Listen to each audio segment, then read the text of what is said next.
Welcome to another LinkedIn Live conversation, and boy, do we have a good topic to share with you today. I am excited to have here in my virtual studio Mr. Chris Kane. This is his book, Where Is My Office? Couldn't be a more relevant topic to talk about. Reimagining the workspace for the 21st century. Chris, welcome to the conversation. Thank you, Rick, and great to be with you today. I'm excited to talk about your book, but let's set the context. Chris, what's the big idea contained in your book? Well, as it says on the cover, where is my office? And, businesses now need to be thinking about moving into space as a mindset rather than a physical attribute, because we're seeing a massive shift from fixed to fluid. Businesses can now work any place, anywhere, anytime. And that, for the first time ever, consumers of commercial real estate realize that they've got real choice. And that, on the other side of the coin, then is causing quite a headache for people in the real estate community. So I guess I decided to write this book after many years working at Disney, and I'm very familiar with Orange County and in Burbank and places in Southern California. I've sort of grown to know and love, and that sense of reimagining, rethinking was at the back of my mind in terms of how we do this thing called office work, because many of your listeners are business leaders and they spend many hundreds of thousands, if not millions of dollars on commercial real estate. And it's all been a bit of a challenge, because dealing with commercial real estate, whether you're in Southern California, you're in the Midwest, you're in New York, in Texas, here in London, or Europe, or anywhere, from the consumer's perspective, you've never had much choice. And then, as a consequence of the pandemic, we've moved into a world where people had to work from home. And suddenly, both business leaders and their staff were saying, hey, do I need to do a commute? And I'm quite familiar with your highways in California and rush hour, which seems to start earlier and earlier. Every time I visit from 5 a.m. in the morning, the highways are clogged. And it's people sitting going into downtown LA or wherever. And a lot of folk now, having been forced to do things differently, are saying, hey, ladies and gentlemen, let's do things differently. So I guess I wrote the book for three things. One, I've always been an advocate of the consumer. I am originally of the real estate world, and in the mid-90s, I got that, well, I think, chance of a lifetime to come work for one of the great companies of the world, the Walt Disney Company. And then I moved on to work for the BBC. But I was consuming real estate, construction, and facilities on behalf of a corporation. And it struck me that the deck was really heavily loaded against the consumer. So I said, any savvy business leader, and I know a lot of your listeners are very keen to learn and develop, because leadership is a lonely old place.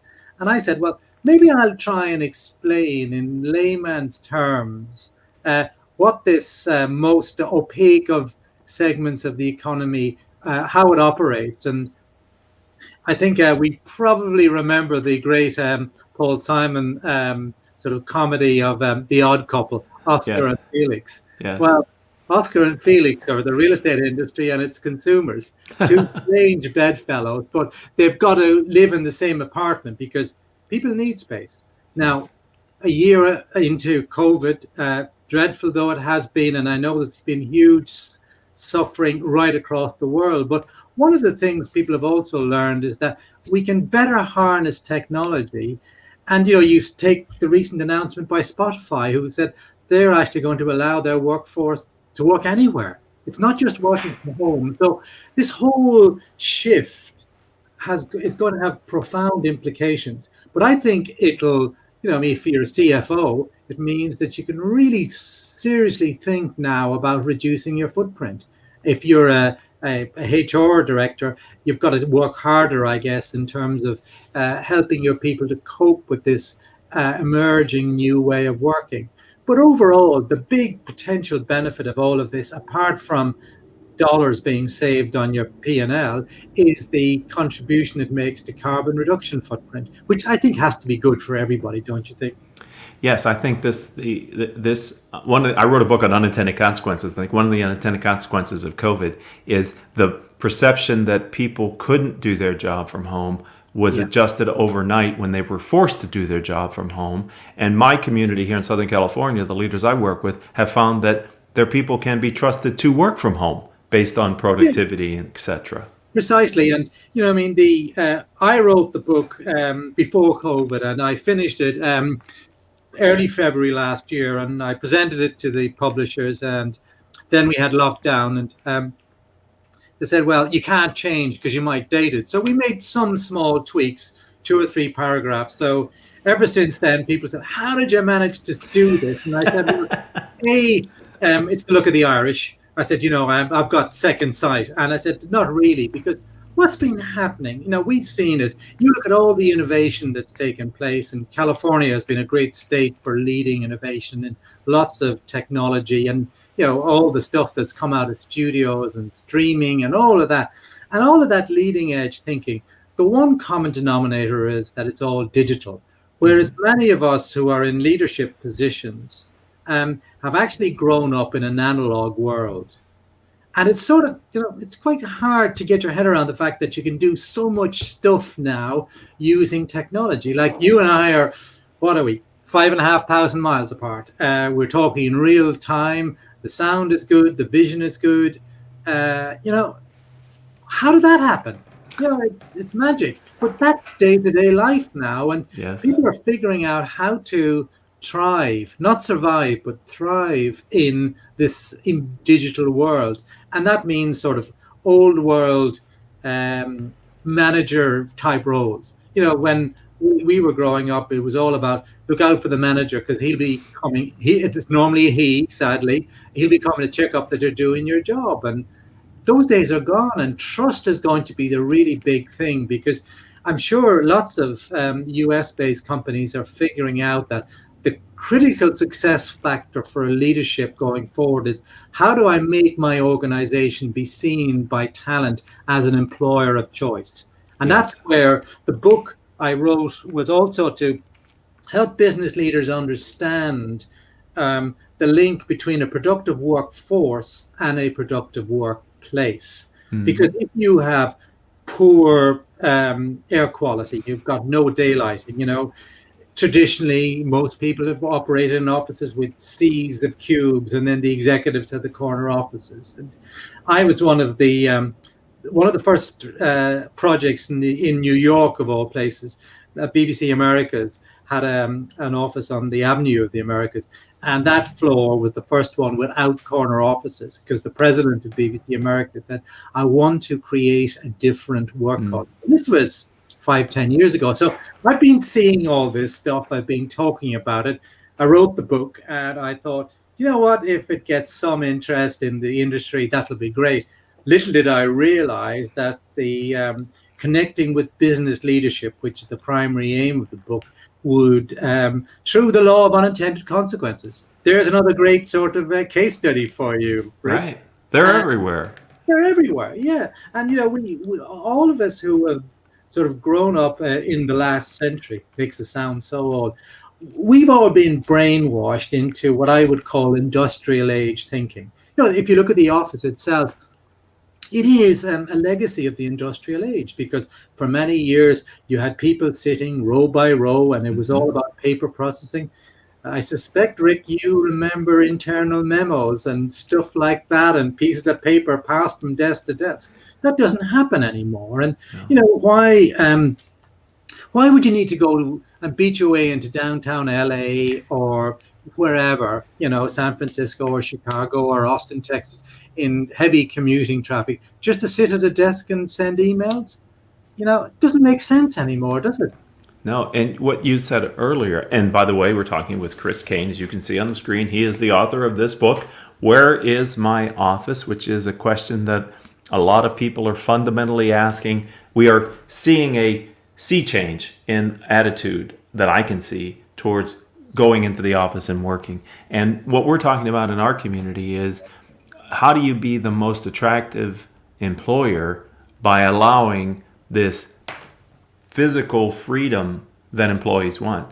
my sense is, and tell me what you're finding, Chris, is that there are employees who want to spend a part of their time back in the office, but want the schedule flexibility to not have to spend all of their time back in the office. For sure. No, you're right on the button. And, I mean, it's going to be a real nightmare for the HR community who have been accustomed to managing workforces en masse and in a homogenous fashion. Whereas now they're actually going to have to get human about all of this and cater for the fact that, I work with a lot of anthropologists and psychiatrists, and some of my former colleagues in the real estate world says, yeah, you need to see a shrink the way you're talking because you're letting the side down. But I've learned a lot about sort of the fact that some of us are introvert and some of us are extrovert. And for years, the workforces have ignored all of that. And that's meant lost potential, because now it's not about being able to run an Excel spreadsheet. It's about being able to be smart and be creative and solve problems and come up with ideas. And, the worker now is saying, if I'm going to do this, Mr. Boss, I want a degree of flexibility. I want you to trust me, but I'll have to build your trust because I'll have to do what is expected of me. And all of this stuff, which you'd say is management 101, but for many people it's not. So the care of the employee, the well-being bit, is going to be really important. But if you get all of that, you've seen all the Gallup polls in the US about office workers, and the huge proportion of US office workers who say in surveys that they're completely disengaged with their employers. Yes. What if you could get them even a 20% improvement in engagement? What would that do to your bottom line? Because it goes straight to the bottom line, doesn't it? We were just talking today with one of my members' leadership team, and we were talking about the latest Q12 survey, that exact survey.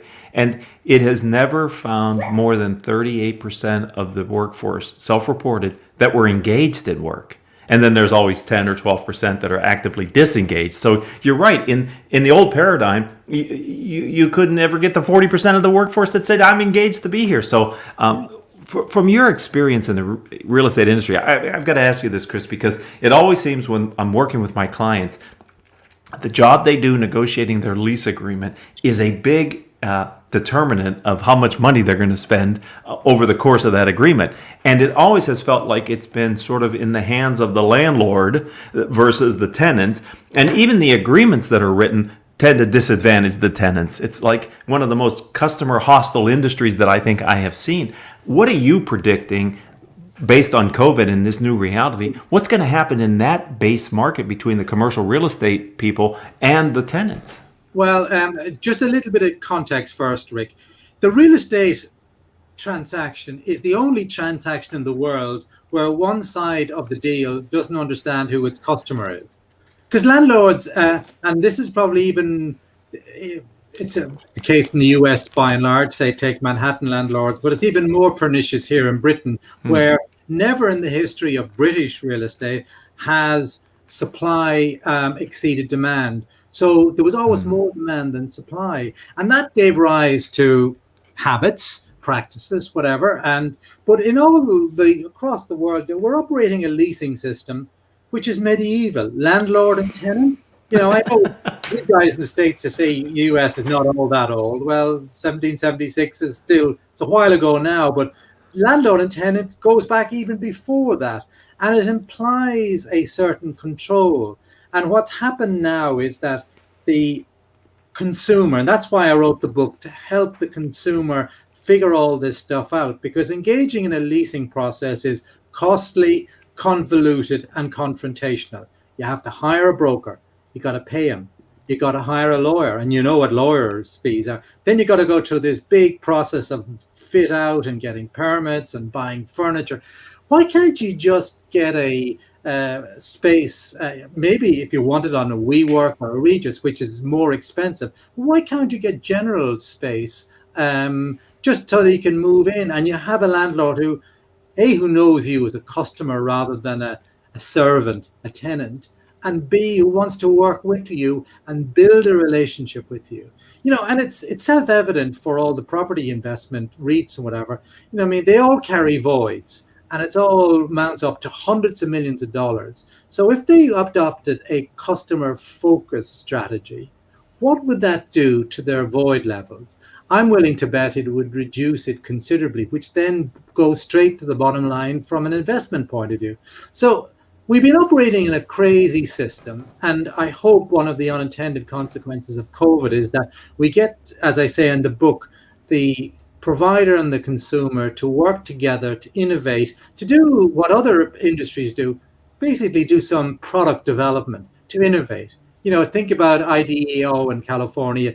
You think about all the studios and the innovations that, Disney, Pixar brought around to that segment of the industry. You think about Salesforce and, going back to the Oracles and everybody in Silicon Valley. The real estate industry really needs to realize that it can actually benefit out of this rather than running scared that they're, that book, Who Moved My Cheese? Yes. I've said to the real estate industry, if you don't wake up, you're going to find that your cheese is gone. Yes. Yes. Because something is coming, and there will be new players, there will be some new people coming in who will invest capital in providing a more flexible product. Now, I'm not talking specifically about the WeWorks and the Regis. They will be part of this, but the current market is 90% traditional. You either buy a building or you lease or you sublease, and then say 10% is what's flexible, and that's the Regis, the WeWorks, the Convenes, and all of those. I think it'll be 50-50 within 3 years. Wow. Because disruptors will come in and they will see the benefit of, say, adopting a hotel market, which is an OpCo-PropCo model. Mm-hmm. Marriott hotels are already changing some of their hotels across the US to accommodate office activities. You're seeing some of your big residential players who are also thinking, well, maybe in addition to providing homes, whether they're in complexes or whatever, that maybe we'll have a local work hub as well. So, life is changing, that's for sure. Yeah, because this is so powerful, because I think at the bottom of it, the leaders of organizations for non-essential businesses here in Southern California, my direct experience is they have a new awareness for how their business can be done. Yeah. It blew apart their long-held belief for most of them that you came to the office and it's 9 to 5 and your commute is your commute. And maybe once in a while you can work from home, but the model is here's your desk. Yeah. And the idea that you don't even have to have a desk anymore, they're getting comfortable with this. So I think you're right. There's a disruption about to happen in this industry. And for sure, but make no mistake, what people, the media in part, bless them, are trying to narrow the argument down to what I call a binary argument. It's either the office or work from home. Technology and changing attitudes have not only changed the game, but it's changed the stadium. So for some companies, you'll be able to you'll continue with your downtown office, but it'll be purely for collective work. For those who have the luxury of being able to work from home, and most US homes have space, but not all.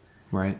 You'll be able to, as for many, I suppose, telecommuting, flexible workers now, you've got all these range of third spaces. And then what will emerge, I think, is a new segment, which I labeled localized working. And there'll be many more local hubs, which will be a mixture of private sector and public sector. You think of the lovely public buildings, say, which are probably not all that used, say, in central LA, around the library and that downtown area. What if some of those where they had spare space? What if they were changed into local work hubs for maybe startups or for companies who can't afford to pay the big dollars for a commercial deal? So there's a whole raft of opportunity emerging here that I think the entrepreneurial-minded folk will say, hey, this is something I can get into because there's a gap here and I can exploit it. Opportunity. And I think as technology has enabled productivity, there's going to be a productivity boost from this new way of doing work. I just see it. I'm old enough to remember when I'd have to pull over and find a phone booth to check my voicemail messages. Happy days, weren't they? Oh, right? And now they're at a touch of a button as my car as I go down the freeway. So I just think these subtle changes and it's good for the employees. Absolutely. In addition to the companies maybe saving their bottom line with how much physical real estate they have, Yeah. it's just a better work environment. Well, yeah, and part of what I tried to say in the book was that every CFO I talk to say, yeah, how can I cut my footprint? And I'm saying, yes, you can, but what you really need to be thinking about is your employee productivity, because, typically in an OPEX, real estate is 10, 15%, including all the costs. Whereas, staff costs are 60, 70%. Now, if you get even a 2 or 3% productivity boost, and I think you can get a lot more, that's a much bigger proportionate benefit. And I learned this at the BBC, and that's what led me to, and I've explained it in the book, something called the smart value framework, where you have to take a holistic view of driving down costs and getting good deals, which is the efficiency bit, but understanding your effectiveness element as well. And for the BBC, as it was for Disney, it was about enabling people to be creative. And of course, you say, how can you do that? And I says, well, we make sure they can do their programs in the right places at the right time. And that's we could put a number to that. And that's what I tried to tease out in the book, how to help business leaders figure that stuff out so that you can have the best of both worlds. You can have the most efficient footprint you need to have from a physical real estate point of view, but then you're also aware of how you get productivity gains, how do you build creativity, and everybody now realizes that those the latest 3-letter word ESG, environment, society, and governance. How do you be more compliant with that, and how do you make your contribution to reducing the carbon footprint? So all of the stuff ties together in the smart value framework, and that's what we've been working with clients over the last 3 or 4 months. It's gone mad, but always happy to help organizations anywhere in the world build this fresh perspective, not driven by a vested interest,